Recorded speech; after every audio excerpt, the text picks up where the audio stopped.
The Honourable Chris Hipkins. I'm requested by Her Excellency the Governor-General to inform the House that it is Her Excellency's desire that the House should proceed to choose one of its members as its Speaker, and in accordance with Section 12 of the Constitution Act of 1986, present that person at Government House at 4 p.m. today for Her Excellency's confirmation. Honourable members, the House must now proceed to choose a Speaker. I remind members they are able to participate remotely and proxy votes may not be cast. If members participating remotely want to make a nomination, please type call into the chat. Are there any nominations? Mr Clerk. Dr Duncan Webb. I nominate Adrian Rurawhe for the office of Speaker. Mr Clerk. Barbara Edmonds. I second the nomination of Adrian Rurawhe for the office of Speaker. Are there any other nominations? There being no other nominations, I declare Adrian Rurawhe elected Speaker.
Kia whai korore o honore hareruia kia iho ngā mano tua uriuri whai o yo.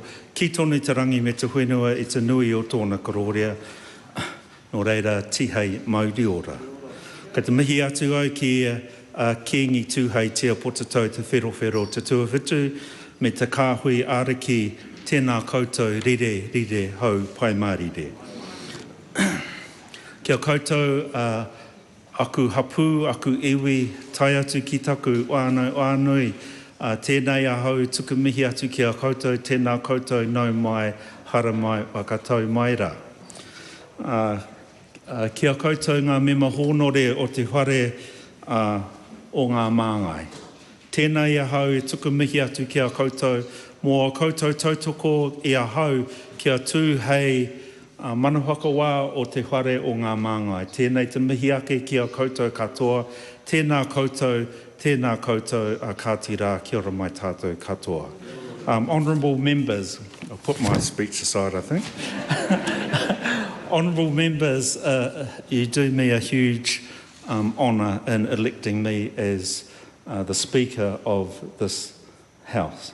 And I want to thank every single one of you for the support that you have given me today, but also acknowledge the huge number of you who have encouraged me and to take up this role. To you, the Prime Minister, thank you for the opportunity to take on this role, and other members as well across the House who have given me that encouragement.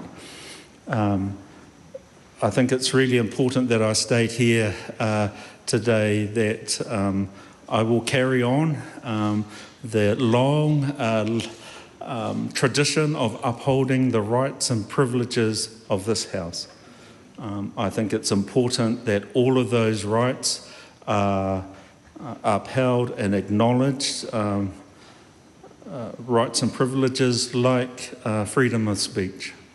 You are all the voices of all of the people that you represent, and it's important that their voices are heard. We may disagree with each other on both sides of the House, but it's really important that those voices are heard. I can say to the House that it's my expectation that the House will hold the government to account. And I say to the Leader of the Opposition, party leaders, that I will do everything to ensure that you have the opportunity to hold the government to account. To the government, I say to you, my expectation is that you will be accountable. There are a number of mechanisms by which that can happen. I've had the huge honour of, since the end of last year, of presiding over question time on Thursdays.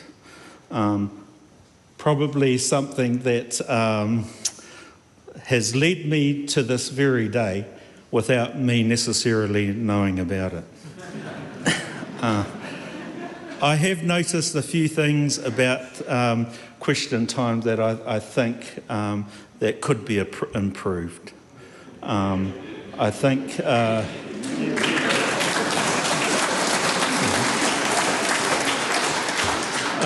and unfortunately they are numerous. However, you know, some small things that could happen. For example, the government holding itself to account by asking itself questions. Some of those questions, the answers to supplementary questions, need to be a bit shorter and more succinct.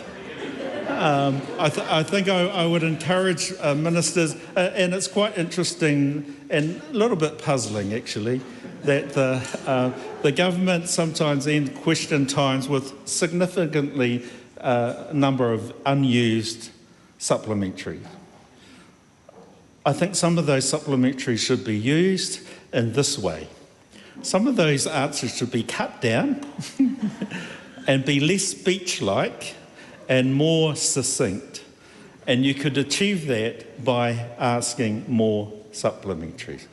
Failure to do so will see the opposition receive more supplementaries to do it.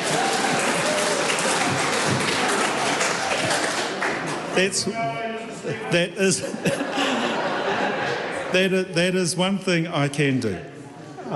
There are others as well. I'm probably going to leave it there. I think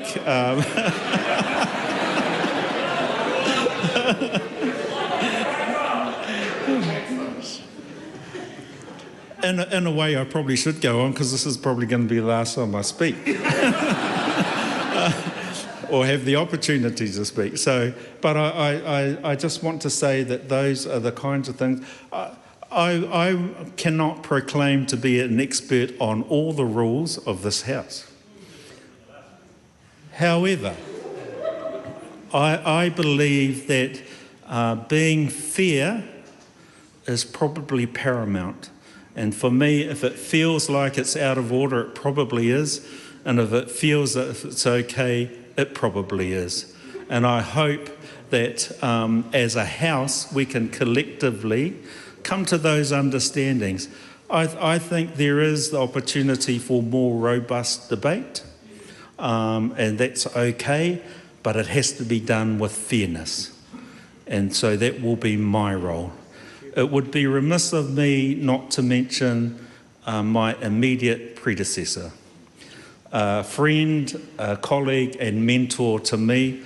I want to tuku atu te reo mihi kia Trevor Mallard, and I undertake to carry on his work, his mahi, to make this place a much better family-friendly environment.